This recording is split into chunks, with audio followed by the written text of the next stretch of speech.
अच्छा, अगर आपके पास कोई potential energy as a function दे दिया जाता है पोजीशंस का, जैसे u is equal to x square plus y square है, ये पोटेंशियल एनर्जी है, और आपको ये कहा जाता है कि आप फोर्स निकालें, तो फोर्स कैसे निकालेंगे आप सिंपली इसका ग्रेडियंट ले लें। ठीक है, सिंपली इसका ग्रेडियंट ले लें, मतलब ये कि, और ग्रेडियंट लेके उसका फिर नेगेटिव कर लें। सही है, मतलब ये कि आप उसका माइनस पार्शियल यू और पार्शियल एक्स भी कर लें, माइनस पार्शियल यू और पार्शियल वाई कर लें, माइनस पार्शियल यू और पार्शियल जी कर लें। तो पार्शियल यू और पार्शियल एक्स करने से, माइनस पार्शियल यू और पार्शियल एक्स करने से आपको उसका एक्स कंपोनेंट ऑब्टेन हो जाएगा फोर्स का, माइनस पार्शियल यू और पार्शियल वाई करने से आपको उसका वाई कंपोनेंट ऑब्टेन हो जाएगा, माइनस पार्शियल यू और पार्शियल जी करने से आपको उसका जी कंपोनेंट ऑब्टेन हो जाएगा, और उसको फिर बाद में आप वेक्टर या कंपोनेंट्स की फॉर्म में भी लिख सकते हैं। और इसी तरह एक और एग्जांपल है, आपके पास एक और फोर्स है जिसकी वैल्यू -2x और उसके बाद प्लस आई -2yj है। आप इसका क्या कर सकते हैं, आपको ये फोर्स की वैल्यू दी हुई है, ये जो वैल्यू है ये फोर्स की है, और आपको पोटेंशियल एनर्जी निकालनी है। तो फिर आप क्या करेंगे, उसका सिंपली एक डिस्प्लेसमेंट वेक्टर से डॉट प्रोडक्ट करें तो आपको वो वर्क आ जाएगा, और उसका वर्क का आप इंटीग्रेट करके फिर आप उसके साथ पोटेंशियल एनर्जी फाइंड कर सकते हैं। ठीक है, तो मुझे उम्मीद है कि आपको ये बात भी समझ आई होगी। अगर आपको पोटेंशियल एनर्जी दी जाती है तो उसका ग्रेडियंट ले लें, या फिर उसका पार्शियल डेरिवेटिव ले लें, उसका एक्स का भी पार्शियल डेरिवेटिव ले लें, वाई के लिहाज से भी ले लें, जी के लिहाज से भी ले लें, तो आपके पास वो एक्स वाई जी फोर्स के कंपोनेंट आ जाएंगे। और अगर आपको दे दी है फोर्स, तो फिर आप फोर्स से उसका डिस्प्लेसमेंट वेक्टर करके, ये formula D U equal to minus D W, यहाँ से पहले आप उसका वर्क निकाल लें डिस्प्लेसमेंट वेक्टर के साथ डॉट प्रोडक्ट के जरिए, और वर्क जब आ जाएगा तो फिर आप उसको इंटीग्रेट करें। इंटीग्रेट करने से आपको क्या आएगा, आपके पास फोर्स से आपको पोटेंशियल एनर्जी ऑब्टेन हो जाएगी। तो मैथमेटिकली अगर आपके पास फोर्स पोटेंशियल एनर्जी है तो उसके ग्रेडियंट से, पोटेंशियल एनर्जी है तो उसके ग्रेडियंट से आप फोर्स, नेगेटिव ऑफ ग्रेडियंट से आप फोर्स निकाल सकते हैं। और अगर आपके पास फोर्स है तो उसका आप dot product with displacement vector करके उसके वर्क की इंटीग्रेशन के जरिए आप पोटेंशियल एनर्जी निकाल सकते हैं। ठीक है, तो ये दो बातें मुझे उम्मीद है कि आपने फॉलो कर ली होंगी, मैं इसको आगे कंटिन्यू करता हूँ। इसी तरह एक और क्वेश्चन है, जैसे पोटेंशियल एनर्जी का एक फंक्शन दिया हुआ है a ओवर एक्स स्क्वायर के, a ओवर एक्स की पावर 12 है माइनस b ओवर एक्स की पावर 6 है। इसमें a और b जो है वो पॉजिटिव कांस्टेंट्स हैं। आपको x जो है वो डिस्टेंस है, आपको क्या करना है, आपको ये बताना है कि ये body, the system is in stable equilibrium, कि सिस्टम जो है ये एक स्टेबल इक्विलिब्रियम में है। तो सिस्टम स्टेबल इक्विलिब्रियम में तब होगा जब उसकी, ये वैसे मैं इक्विलिब्रियम का टॉपिक नेक्स्ट पढ़ाऊंगा तो उसमें ये बातें सारी डिस्कस करूंगा अच्छे तरीके से। तो स्टेबल इक्विलिब्रियम में सिस्टम तब होगा जब उसकी फोर्स जीरो होगी। तो आप क्या करेंगे, आप इस पूरे फंक्शन का आप ले लेंगे डेरिवेटिव। ठीक है, आप इसका सॉरी ग्रेडियंट ले लेंगे, नेगेटिव ऑफ ग्रेडियंट ले लेंगे, और नेगेटिव ऑफ ग्रेडियंट फोर्स के इक्वल है। तो नेगेटिव ऑफ ग्रेडियंट जब फोर्स के इक्वल है, वो काम करके आप फोर्स को फिर जीरो के इक्वल पुट करके, तो आप यहाँ से वैल्यूज फाइंड कर सकते हैं, एक्स की वैल्यू फाइंड कर सकते हैं in terms of A and B. ठीक है, मैं दोबारा से बात रिपीट कर दूं, यहाँ पर एक पोटेंशियल एनर्जी का एक फंक्शन या एक इक्वेशन आपको दे दी गई है, और आपको ये बताना है कि सिस्टम स्टेबल इक्विलिब्रियम में कब होगा। ठीक है, तो स्टेबल इक्विलिब्रियम जब सिस्टम होगा तब आपने x की वैल्यू निकालनी है इन terms of a and b। तो आप क्या करेंगे, आप पहले इसका ग्रेडियंट ले लें, ग्रेडियंट लेने से उस ग्रेडियंट का नेगेटिव करें तो आपको फोर्स आ जाएगी, और सिस्टम स्टेबल इक्विलिब्रियम में तब होता है जब फोर्स जीरो हो। तो फिर आप उस फोर्स को जीरो के इक्वल कर दें तो वहां से आपके पास ये एक्स की वो वैल्यू निकल आएगी जो ए और बी के टर्म में होगी।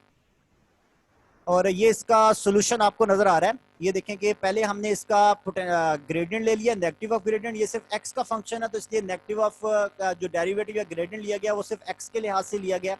फिर वो जो आपको पता है नेगेटिव ऑफ ग्रेडियंट है ये फोर्स के इक्वल है, तो इसको आपने इस नेगेटिव, और फोर्स स्टेबल इक्विलिब्रियम में जीरो होती है, तो इसलिए आपने नेगेटिव ऑफ ग्रेडियंट के लेके जो आंसर आएगा यानी कि जो फोर्स आएगी उसको जीरो के इक्वल कर दिया, और वहां से फिर आपने उस इक्वेशन को हल करते हुए एक्स की वैल्यू फाइंड की। तो इस तरह से आप एक्स की वैल्यू फाइंड कर सकते हैं, कोई डिस्टेंस भी फाइंड कर सकते हैं।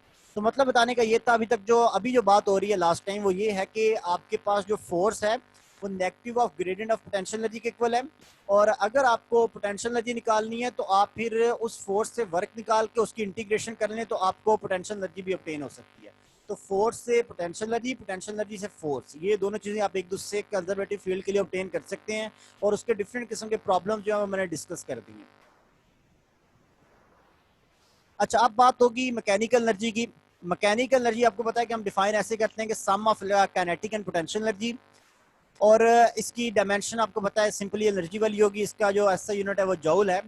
फ्रेम ऑफ रेफरेंस ये डिपेंडेंट है, अच्छा, इसके बाद कुछ जो अहम बातें जो यहाँ पर डिस्कस करने वाली हैं वो ये कि मैकेनिकल एनर्जी जो है वो विदाउट हैविंग काइनेटिक और पोटेंशियल एनर्जी, मतलब अगर सिस्टम है उसके पास से काइनेटिक एनर्जी नहीं है, सिर्फ पोटेंशियल एनर्जी है, और पोटेंशियल एनर्जी नहीं है, सिर्फ काइनेटिक एनर्जी है, यानी कि दोनों में से कोई एक है तो मैकेनिकल एनर्जी भी लाजमी है, ठीक है। और अगर दोनों ही जीरो हो जाए, यानी कि काइनेटिक एनर्जी भी जीरो हो जाए और इसके अलावा पोटेंशियल एनर्जी भी जीरो हो जाए, तो अगर दोनों ही जीरो हो जाए, ठीक है, तो अगर दोनों ही जीरो हो जाए तो फिर आपके पास टोटल मैकेनिकल एनर्जी जीरो हो जाएगी, सही है। लेकिन कन्वर्स जो है इसका मतलब ये कि दोनों जीरो नहीं है तो क्या मैकेनिकल एनर्जी जीरो भी नहीं होगी, ये भी कंफर्म, मतलब ये चीज कंफर्मली ट्रू नहीं है, ठीक है। मेरी बात पे गौर कीजिएगा, अगर काइनेटिक या पोटेंशियल एनर्जी में से कोई एक जीरो नहीं है, ठीक है, तो total energy zero, total mechanical energy zero नहीं है। अगर दोनों जीरो हैं तो फिर टोटल मैकेनिकल एनर्जी जीरो है। अगर दोनों में से, अगर दोनों में से ये भी हो सकता है कि दोनों नॉन जीरो हैं, ठीक है, और टोटल मैकेनिकल एनर्जी जीरो फिर भी हो सकती है। ये पॉइंट गौर करने वाला है कि दोनों काइनेटिक एनर्जी और पोटेंशियल एनर्जी की वैल्यूज, दोनों की वैल्यूज कोई नॉन जीरो वैल्यूज हैं, फिर भी टोटल मैकेनिकल एनर्जी जीरो हो सकती है। ये कैसे हो सकती है, ये मैं बताता हूँ। इसमें ये हो सकता है कि दोनों ही नॉन जीरो हैं, मतलब काइनेटिक भी नॉन जीरो है, पोटेंशियल भी नॉन जीरो, फिर भी टोटल मैकेनिकल एनर्जी जीरो कैसे हो सकती है। इस तरह तब हो सकता है जब आपके पास, जब आपके पास काइनेटिक एनर्जी तो हमेशा पॉजिटिव है, लेकिन अगर जितनी वैल्यू की काइनेटिक एनर्जी है उतनी ही जब आपके पास नेगेटिव वैल्यू की पोटेंशियल एनर्जी हो, तो फिर ये आंसर टोटल मैकेनिकल एनर्जी का जीरो हो सकता है। और जब टोटल मैकेनिकल एनर्जी का, तब जब आंसर जीरो होगा तो तब आपके पास देखेंगे पोटेंशियल एनर्जी और kinetic energy non zero values है, लेकिन टोटल मैकेनिकल एनर्जी फिर भी जीरो है, ठीक है। तो मतलब ये कि अगर आप ये कहें कि दोनों जीरो होंगे तो kinetic, total mechanical energy zero लाजमी होगी, और दोनों नॉन, सॉरी दरमियान में गैप आ गया था, मैं दोबारा से कंटिन्यू करता हूँ, एक सेकंड होल्ड कीजिएगा। अच्छा, मैं बताना ये चाह रहा था कि दोनों काइनेटिक और पोटेंशियल अब दोनों जीरो होंगी तो मैकेनिकल एनर्जी जीरो लाजमी होगी, लेकिन ये बात जरूरी नहीं है कि जब दोनों नॉन जीरो हो तब भी मैकेनिकल एनर्जी नॉन जीरो ही हो, ये बात तो जरूरी नहीं है, ठीक है। ये भी हो सकता है कि एक पॉजिटिव हो एक नेगेटिव हो, दोनों नॉन जीरो वैल्यूज होने के बावजूद दोनों को सम करें तो टोटल मैकेनिकल एनर्जी जीरो हो सकती है। अच्छा, इसके बाद आपको पता है कि टोटल जो है E is equal to K plus U है, दोनों का सम जो है वो टोटल मैकेनिकल एनर्जी के इक्वल है। के तो हमेशा पॉजिटिव है, लेकिन यू जो है ना वो नेगेटिव भी हो सकती है, ठीक है। के इज ऑलवेज पॉजिटिव और यू जो है वो नेगेटिव भी हो सकती है, ठीक है। तो फॉर एग्जिस्टेंस ऑफ पार्टिकल आपके पास जो फॉर एग्जिस्टेंस ऑफ पार्टिकल आपके पास जो टोटल मैकेनिकल एनर्जी है वो आपके पास ग्रेटर और इक्वल टू पोटेंशियल एनर्जी होगी। जो टोटल मैकेनिकल एनर्जी है, ठीक है, वो ग्रेटर और इक्वल टू पोटेंशियल एनर्जी होगी, ठीक है। तो इससे ये इक्वेशन आपको, मैथमेटिकल इक्वेशन आपको इजीली शो हो रही है स्क्रीन के ऊपर, क्योंकि इस इक्वेशन से आपको पता है कि E is equal to K plus U है, ठीक है। E minus U is equal to K होगा, और के चूंकि हमेशा पॉजिटिव है इसलिए E माइनस यू भी हमेशा ग्रेटर और इक्वल टू जीरो होगा। और अगर मैं U को अपोजिट साइड पे ले जाऊं तो E जो है वो हमेशा ग्रेटर और इक्वल टू पोटेंशियल एनर्जी होगी। तो ये बात याद रखनी है कि टोटल मैकेनिकल एनर्जी जो है वो हमेशा पोटेंशियल एनर्जी की वैल्यू के या तो इक्वल होगी या उससे ग्रेटर होगी, लेकिन उससे कभी भी कम नहीं होगी, ठीक है। टोटल मैकेनिकल एनर्जी जो है वो पोटेंशियल एनर्जी की वैल्यू से ग्रेटर होगी, उसके इक्वल होगी, लेकिन उससे कभी भी कम नहीं होगी, ठीक है। अच्छा, इसी तरह एक और पॉइंट, के पॉजिटिव है, यू जो है अगर वो यू भी पॉजिटिव है, दोनों पॉजिटिव है, तो डेफिनेटली टोटल मैकेनिकल एनर्जी लाजमी पॉजिटिव है। और अगर पोटेंशियल एनर्जी नेगेटिव है तो ई जो है वो पॉजिटिव भी हो सकती है नेगेटिव भी हो सकती है। अगर काइनेटिक एनर्जी की मैग्नीट्यूड पोटेंशियल से ज्यादा हो जाती है और यू नेगेटिव है तो आंसर पॉजिटिव में आएगा। और अगर यू के नेगेटिव होते हुए काइनेटिक एनर्जी की वैल्यू पोटेंशियल एनर्जी से कम हो जाती है, मतलब दो, एक प्लस की वैल्यू है एक माइनस की है, तो दोनों को सम करने से अगर आपका आंसर नेगेटिव में आ रहा है तो इसका मतलब ये कि पोटेंशियल एनर्जी की मैग्नीट्यूड काइनेटिक से ज्यादा है, ठीक है। तो मतलब ये कि टोटल एनर्जी में तीनों पॉसिबिलिटीज हैं। टोटल एनर्जी जीरो भी हो सकती है, टोटल मैकेनिकल एनर्जी पॉजिटिव भी हो सकती है, टोटल मैकेनिकल एनर्जी नेगेटिव भी हो सकती है, ठीक है। लेकिन टोटल मैकेनिकल एनर्जी की जो मैग्नीट्यूड है वो हमेशा पोटेंशियल एनर्जी की मैग्नीट्यूड से ज्यादा होगी, ठीक है। तो यही बात आखिर में एक्सप्लेन की गई है कि mechanical energy of a body और a system can be negative, and negative mechanical energy means that potential energy is negative and in magnitude it is more than kinetic energy, कि अगर टोटल मैकेनिकल एनर्जी नेगेटिव है तो इसका मतलब ये है कि आपके पास जो पोटेंशियल एनर्जी की मैग्नीट्यूड है वो नेगेटिव है और वो काइनेटिक वाली एनर्जी से भी ज्यादा है, इसलिए टोटल मैकेनिकल एनर्जी नेगेटिव है। जैसे आपने हाइड्रोजन एटम वाली एग्जांपल डेफिनेटली हर किसी ने जरूर पढ़ी होगी, हम फिजिक्स में पढ़ाते भी हैं। हाइड्रोजन एटम में जब एक इलेक्ट्रॉन रिवॉल्व कर रहा होता है न्यूक्लियस के गिर्द, तो उसके पास काइनेटिक एनर्जी भी है, पोटेंशियल एनर्जी भी है, लेकिन टोटल एनर्जी माइनस में है। आपको पता है कि हम उस वैल्यू को -13.6 इलेक्ट्रॉन वोल्ट लिखते हैं। क्यों? क्योंकि उसमें काइनेटिक एनर्जी होती है 13.6 इलेक्ट्रॉन वोल्ट और पोटेंशियल एनर्जी होती है -27.2 इलेक्ट्रॉन वोल्ट। तो जब दोनों को सम करते हैं तो टोटल एनर्जी माइनस में आ जाती है।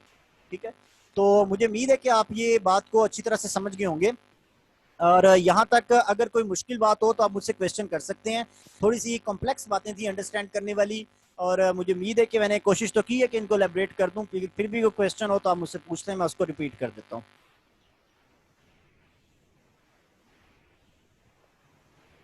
ठीक है, मैं इसको आगे कंटिन्यू कर रहा हूँ। सिंपल थी, इतनी मुश्किल बातें भी खैर नहीं थी कि अगर दोनों एनर्जीज और काइनेटिक पोटेंशियल और टोटल एनर्जी का आपस में हमने कंपैरिजन किया गया। अच्छा, इसके बाद नेक्स्ट ये है कि हमने एनर्जी की डिफरेंट जो फॉर्म्स हैं उनको पढ़ना है।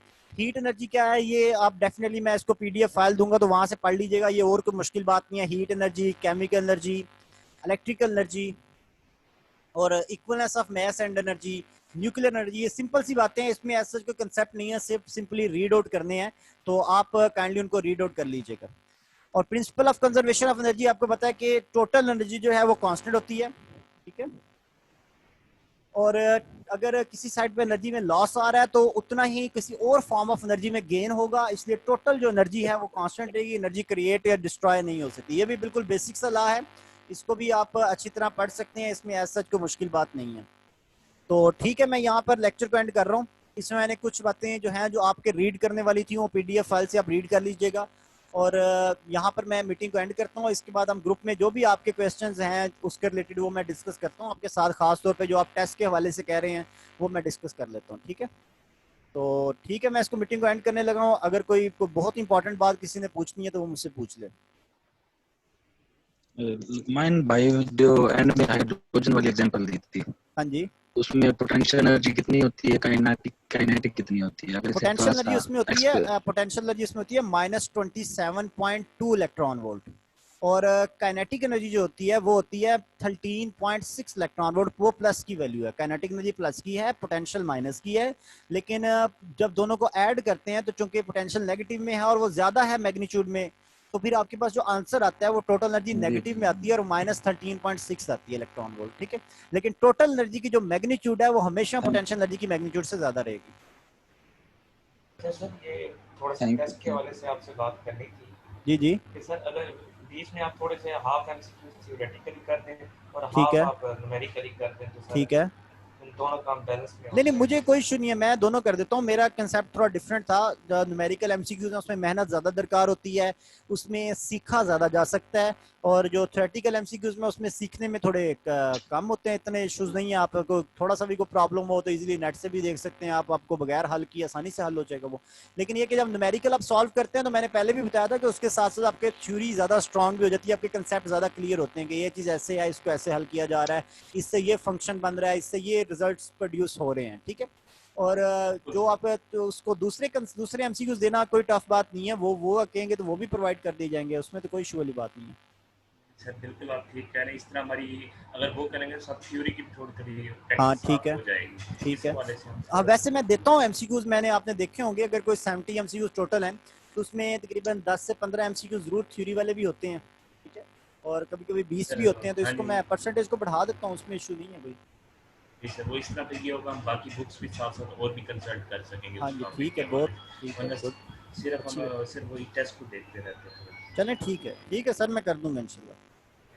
ठीक है, थैंक यू, मैं इस मीटिंग को सर एंड कर रहा हूँ। पीडीएफ फाइल जरा जल्दी सेंड कर दीजिएगा मैं आज। अभी अभी सेंड कर देता हूँ, 10 से 15 मिनट में पीडीएफ फाइल सेंड करके फिर ग्रुप में आता हूँ मैं। थैंक यू ओके, अल्लाह हाफिज़। Thank you sir, thank you.